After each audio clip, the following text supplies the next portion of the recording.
திருவடி சரணம். யூடியூப் நண்பர்கள் அனைவருக்கும் அடியேனின் அன்பான வணக்கங்கள். நான் உங்கள் குருமணிகண்டன் பேசுகிறேன், பொள்ளாச்சியிலிருந்து.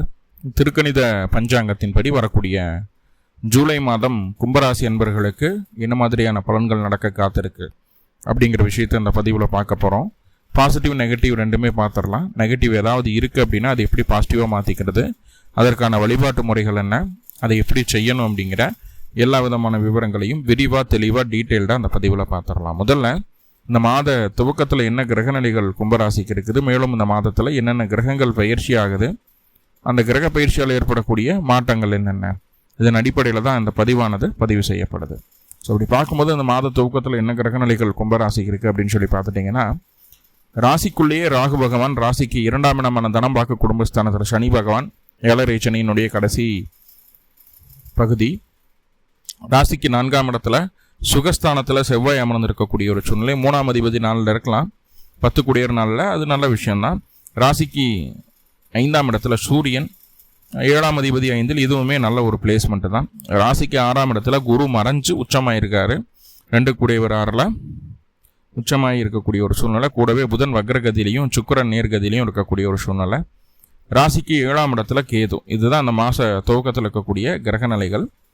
மேலும் இந்த மாதத்தில் என்னென்ன கிரகங்கள் பயிற்சி ஆகுது அப்படின்னு சொல்லி பார்த்துட்டோம்னா, முதல்ல சுக்கிரன் 4/7/2026 அன்னைக்கு சுக்கிரன் உங்களுடைய ராசிக்கு 6ஆம் இடத்திலிருந்து 7ஆம் இடமான சிம்ம ராசிக்குள்ளே பயிற்சி ஆகிறார். பயிற்சியாக அங்கே இருக்கக்கூடிய கேது கூட இணையக்கூடிய ஒரு அமைப்பு. அதே போல் 7/7/2026 அன்னைக்கு புதன் பகவான் உங்களுடைய ராசிக்கு 6ஆம் இடத்துலேருந்து 5ஆம் இடத்திற்கு வக்ர பயிற்சி ஆகுது. வக்ர பயிற்சியாகி 5ஆம் இடத்துல ஆட்சி பலம் அடையக்கூடிய ஒரு சூழ்நிலை தான். அதே போல் 16/7/2026 அன்னைக்கு உங்களுடைய 7ஆம் அதிபதி சூரியன் ராசிக்கு 6ஆம் இடத்துக்கு பயிற்சி ஆகிறாரு. அடுத்த நிகழ்வாக புதன் பகவான் 23/7/2026 அன்னைக்கு வக்ர நிவர்த்தி அடையுது உங்களுடைய 5ஆம் பாவத்தில். அடுத்ததாக கடைசியாக புதன் வக்ர நிவர்த்தியான ஒரு 3 நாள் கழித்து ரொம்ப முக்கியமான விஷயம், 26/7/2026 அன்னைக்கு சனி பகவான் வக்ரமடைய ஆரம்பிக்குது. திருக்கணித பஞ்சாங்கத்தின்படி ராசிக்கு 2ஆம் இடத்தில் இருக்கக்கூடிய சனி, ஏழரை சனியினுடைய பாதிப்பை தரக்கூடிய சனி வக்ரம் அடைகிறாரு. குரு பார்வையில் இருக்கக்கூடிய சனியாக அது இருக்குது.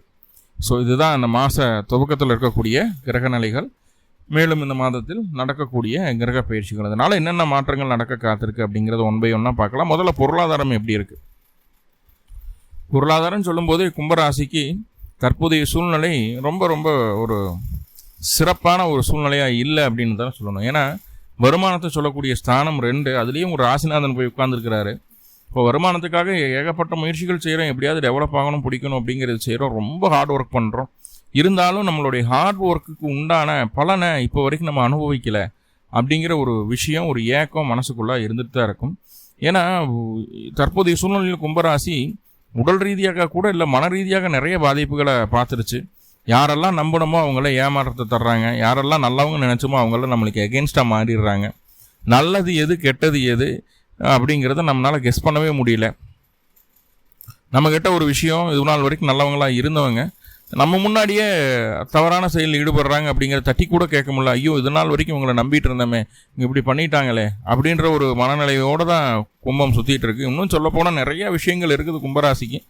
ஸோ அந்த ஆழ்மன எண்ணங்களில் இருக்கக்கூடிய மாற்றங்கள்னால நிறைய கும்பராசிக்காரங்க பொருளாதாரத்தில் கான்சன்ட்ரேஷன் பண்ணுறதே கிடையாது. பொருளாதார ரீதியாக சில சிக்கல்களையும் சந்திச்சுட்டே இருக்கிறாங்க. ஏதோ நண்பர்களோட உதவியோ, வாழ்க்கை துணையினுடைய உதவியோ, குடும்ப உறுப்பினர்களோட உதவினால அப்படியே மேலாப்பில் போயிட்டு இருக்குது. யாருடைய உதவியும் இல்லாத பட்சத்தில் தனிமரமாக நிற்கக்கூடிய கும்பராசிக்காரங்களுக்கெல்லாம் இந்த காலகட்டம் ரொம்ப ஒரு கஷ்டமான சூழ்நிலை தான்.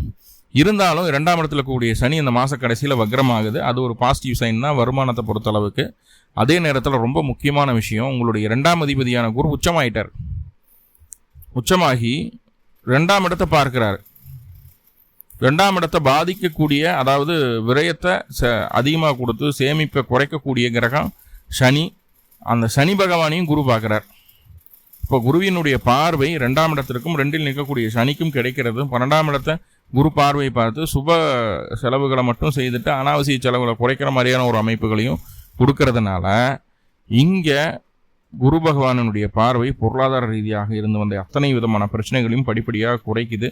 முக்கியமாக 26ஆம் தேதிக்கு மேலே நம்மளுக்கு ஒரு கிளாரிட்டி கிடச்சிரும்.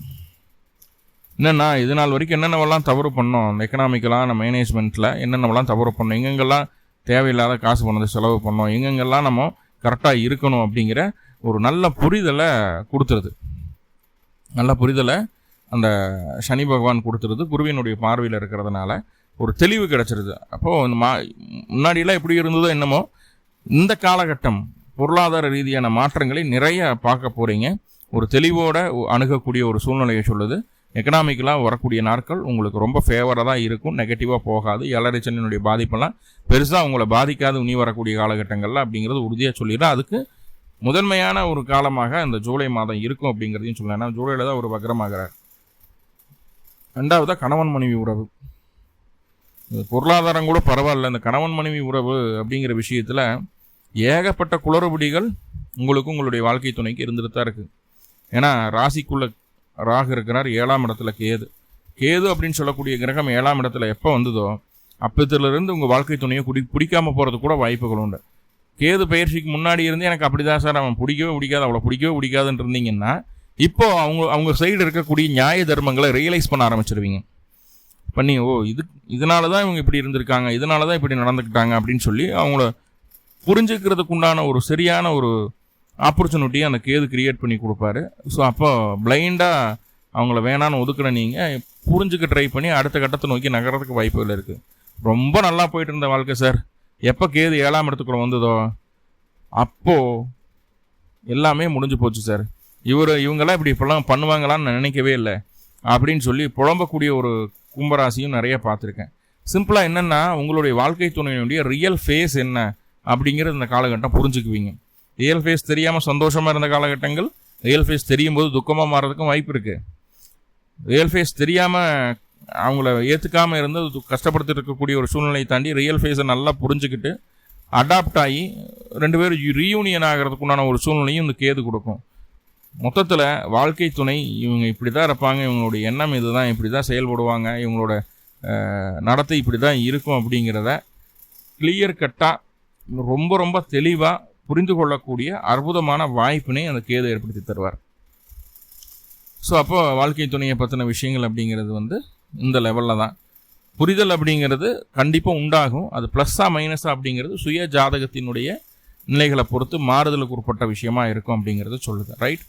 இப்போ 7ஆம் அதிபதி சூரியன் 16ஆம் தேதி வரைக்கும் ராசிக்கு 5ஆம் இடத்துல இருக்கார். அப்படிங்கும்போது நிறைய நண்பர்களுக்கு இந்த காலகட்டம் காதல் திருமங்களாக இருக்கிறதோ, காதலை வீட்டில் சொல்கிறதோ, வீட்டில் சொல்லி அதை ஏற்றுக்க வைக்கிறதோ, விருப்பங்கள் நிறைவேறுவதற்குண்டான ஒரு சூழ்நிலையை அவங்களுடைய நண்பர்கள் மூலமாக உங்களுக்கு நடக்கிறதோ, முதல் 16 நாட்களுக்கு இதெல்லாம் நடக்கும். நிறைய பேருக்கு காதல் திருமணம் ஓகே ஆகிறதுக்கெல்லாம் வாய்ப்பு இருக்குது.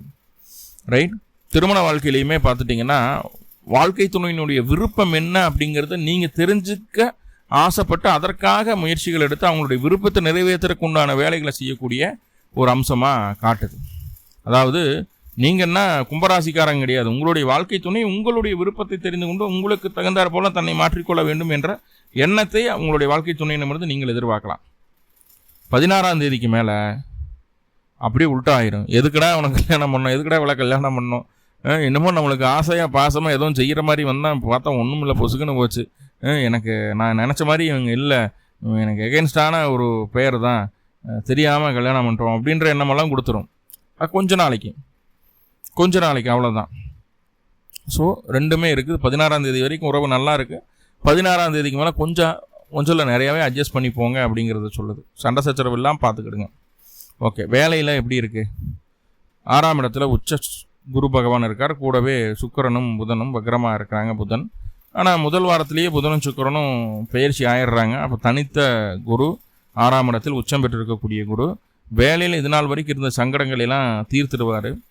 எதிர்ப்புகளை ஜெயிக்கக்கூடிய வல்லமையை கொடுப்பார். உங்களுடைய அறிவாற்றலை சரியாக பயன்படுத்தி உங்களுக்கு மேலே இருக்கக்கூடிய அதிகாரிகளாகட்டும், உங்களுக்கு கீழே இருக்கக்கூடிய கொலீக்ஸ் ஆகட்டும், எல்லாத்தையுமே அட்ஜஸ்ட் பண்ணி கரெக்டாக கொண்டு போயிடுவீங்க. நிறைய பேர்த்துக்கு இந்த காலகட்டம் பதவி உயர்வு கிடைக்கிறதுக்குண்டான ஒரு சூழ்நிலை சொல்கிறதோ, இல்லை பதவி உயர்வு கிடைக்கும், ஆனால் சம்பள உயர்வு கிடைக்குமானா ரெண்டாவது, அது பதவி உயர்வு கிடைக்கிறதுக்குள்ள சூழ்நிலையோ, எடுத்த காரியத்தில் வெற்றி இருக்கக்கூடிய ஒரு அமைப்போ, ஷேர் மார்க்கெட்டில் போட்டி வந்தயத்தில் ஜெயிக்கக்கூடிய ஒரு அமைப்போ இந்த குரு ஏற்படுத்தி தருவார். பிரச்சனை இல்லை. வேலையில் ஒரு ஸ்மூத்தான ஒரு சூழலை அந்த மாதம் நம்ம பார்க்கலாம். முதல் வாரத்தில் அப்படி இல்லை, 2வது வாரம் 3வது வாரம் 4வது வாரம்லாம் கொஞ்சம் நல்லாவே இருக்குது, ஒன்றும் பிரச்சனை இல்லை அப்படிங்கிற அமைப்புகளை சொல்லுது. எதுனால சமாளிச்சிட முடியும், எல்லாமே உங்களுடைய பெருந்தன்மையான செயல்பாடுகள்னால அனைத்துமே உங்கள் வசமாகும். வேலையை பொறுத்தளவுக்கு பெரிய பெரிய ஆளுக்கு எதிரிகளாக வருவாங்க. அப்போது எதிரியினுடைய தகுதி அந்த லெவலில் இருக்கும்போது நம்மளுடைய தகுதி அதுக்கு தகுந்த மாதிரி உயருது. சரியா? எதிர்ப்புகளை ஜெயிச்சிடுவீங்க. அதுதான் இங்கே முக்கியமான விஷயம். வேலை ஓகே. தொழில், சுயதொழில் பண்ணக்கூடிய நபர்கள் கண்டிப்பாக இந்த காலகட்டம் நல்லதொரு மாற்றத்தை உணர்வீர்கள். 10ஆம் அதிபதி நாளில் இருக்குது, 3 கூடியராகி 10ஆம் இடத்தையும் பார்க்குது, 11ஆம் இடத்தையும் பார்க்குது. அப்படிங்கிறதுனால தொழில் சார்ந்த விஷயங்கள்ல எடுக்கக்கூடிய முயற்சிகள், துரிதமாக எடுக்கக்கூடிய முயற்சிகள் லாபத்தை தரும். என்னத்தை போய் செஞ்சு என்ன பண்ணி அப்படின்னு சொல்லி போட்டு டொஸ்குன்னு உட்காந்துட்டிங்கன்னா லாபம் கிடைக்காது, தொழில் முன்னேற்றம் இருக்காது. தைரியமாக துணிஞ்சு பண்ண வேண்டிய செயல்களை கண்டிப்பாக செஞ்சே ஆகணும். வளர்ச்சிக்கான பல மாற்றங்களை இந்த காலகட்டம் நீங்கள் செய்வீர்கள் தொழில் சார்ந்த விஷயங்களில். ஹவுஸ் ஒய்ஃபாக இருக்கிறவங்க எப்படி இருக்கிறீங்க, எப்படி பண்ணுவீங்கன்னா தேவையில்லாத பிடிவாதத்தை குறைச்சிக்குங்க. வாழ்க்கை துணை என்ன வேணாலும் சொல்லிட்டு, என்ன வேணால் பண்ணிட்டோம், மாமியார் அதை சொல்லட்டும், மாமனார் அதை சொல்லட்டும், குழந்தைனார் சொல்லட்டும், நாத்தனார் சொல்லட்டும், யார் எப்படி வேணாலும் என்ன வேணாலும் சொல்லட்டும், நம்ம ஒரு ஸ்டாண்டர்டான ஒரு விஷயத்துக்குள்ளே நம்ம சிவனேன்னு இருப்போம். அவ்வளோதான் இருக்கலாம் அப்படிங்கிற மைண்ட் செட்டு கொண்டு வந்துட்டா போதுமானது. தேவையில்லாத பிடிவாதத்தை குறைச்சிக்குங்க. நீ என்ன சொல்லி நான் என்ன கேட்குறது அப்படிங்கிற பிடிவாதத்துக்குள்ளே போனால் கண்டிப்பாக இந்த மாதம் கொஞ்சம் மன உளைச்சலுக்குள்ளே ஆளாகக்கூடிய ஒரு சூழ்நிலை தான் இருக்குது அப்படிங்கிறத சொல்லுது. ரைட். குழந்தை பெற்றோர்களுக்கிடையே உறவு நிலை எப்படி இருக்கும் அப்படின்னு பார்த்துட்டிங்கன்னா இதுதான் பெரிய சட்டச்சிக்கலாக இருக்குது. ஏன்னா 4ஆம் தேதியே சுக்கிரன் பெயர்ச்சியாகி கேது கூட போய் இணைகிறாரு. அப்படிங்கும்போது பெற்றோருக்கும் உங்களுக்குமான உறவு நிலையில் ஒரு வேண்டா வெறுப்பான ஒரு சூழ்நிலை உண்டாகுது. ஒரு தனிமையை உணரக்கூடிய ஒரு அமைப்பாக மாறுது. ஸோ அப்போது முடிஞ்ச அளவு உங்களுடைய வாழ்க்கை துணையை உங்களுடைய பெற்றோர்களை, உங்களுடைய பெற்றோர்கள்னால் தாயும் சரி தந்தையும் சரி 2 பேர்த்துக்குமே சுக்கிரன் தான் காராகிறோம். ஸோ அவங்கள அரவணைக்கிறதுக்கு உண்டான வழி ஏதாவது இருந்துன்னா அதை செய்யுங்க. தயவு செஞ்சு தூற்றி பேசிடாதீங்க, அது ரொம்ப முக்கியம். ரைட். படிப்பு அப்படின்னு சொல்லி பார்க்கும்போது 2ஆம் இடத்துல சனி, ஆரம்ப கல்வி கொஞ்சம் மந்தமாக தான் இருக்கும், விளையாட்டில் தான் ஆர்வமாக இருக்கும். ஓகே. உயர்கல்வி அப்படின்னு பார்க்கும்போது உயர்கல்வியுமே இங்கே ஒரு கம்ஃபர்டபுளான ஒரு சூழலில் இல்லை. 10 கூடியர் நாளில் இருக்கிறதுனால ஒரு 50-50 நல்லா சான்ஸு தான். ஆனால் 4ஆம் அதிபதி கேது கூட இணையிறது அப்படிங்கிறது கல்வியில் அந்தளவுக்கு ஒரு வெளிச்சத்தை கொடுத்துடாது. கல்வியில் கவனம் வேணும் அப்படிங்கிறது சொல்லுது. ஆரோக்கியமும் அதே போல் தான். கொஞ்சம் நஞ்சம் இல்லை, நிறையாவே எஃபோர்ட் போடணும். முக்கியமாக பெண்களுக்கு அந்த வயிறு சார்ந்த பிரச்சனை, யூடிஐ வர்றது, அதே போல் ஆண்களுக்கு இந்த யூரினல் தொந்தரவுகள் வர்றதோ, சூடு அதிகமாக பிடிக்கிறதோ, இனிப்புகள் அதிகமாக சாப்பிடணும், சுகர் வேரியேஷன் வர்றதோ, ப்ரெஷர் வேரியேஷன் வர்றதோ, 40+ இருக்கிறவங்களுக்கெல்லாம் கொஞ்சம் கவனமாக இருங்க. ரைட். ஓகே. எதிர்ப்பு, கடன் வழக்கு இதுக்கெல்லாம் எப்படி சார் அப்படின்னா, குரு அந்த பாவத்தில் இருக்குது. ரொம்ப பெருசாக உங்களை படுத்தாமல் சேஃப் அண்ட் செக்யூர்டாக உங்களை கொண்டு போயிடும். அந்த வகையில் சந்தோஷம் தான் இந்த மாதம். மேலும் உங்களுக்கு நல்லதெல்லாமே நடக்கணும் அப்படின்னா என்னென்னவெல்லாம் செய்யலாம் அப்படின்னா, ஏன்னா ப்ளஸ் இருக்குது மைனஸ் இருக்குது இல்லையா? அப்போ மைனஸ் சரி பண்ணுறதுக்கு ஏதாவது வழி வேணும் இல்லையா? என்ன பண்ணலாம் அப்படின்னு சொல்லி பார்த்தோம்னா, சிம்பிளாக வீட்டு பக்கத்தில் இருக்கக்கூடிய அரச மரத்தடியில் இருக்கக்கூடிய பிள்ளையார் இருக்கார் இல்லையா, அவரை வழிபாடு பண்ணிட்டு வாங்க. பிறந்த கிழமை அன்னைக்கு, பிறந்த நட்சத்திரத்தன்னைக்கு வழிபாடு பண்ணுங்கள். 2 நல்லெண்ணெய் தீபம் போட்டு வழிபாடு பண்ணுங்கள். இந்த மாதம் சூப்பராக இருக்கும். மேலும் உங்களுக்கு நல்லதெல்லாமே நடக்கணும்னு சொல்லி எல்லாம் போல பரம்பொருளை பிரார்த்தனை பண்ணிட்டு இந்த பதிவை முடிச்சுக்கிறேன். நன்றி நண்பர்களே, நன்றி. வாழ்வுளமுடன். திருச்சிற்றம்பலம்.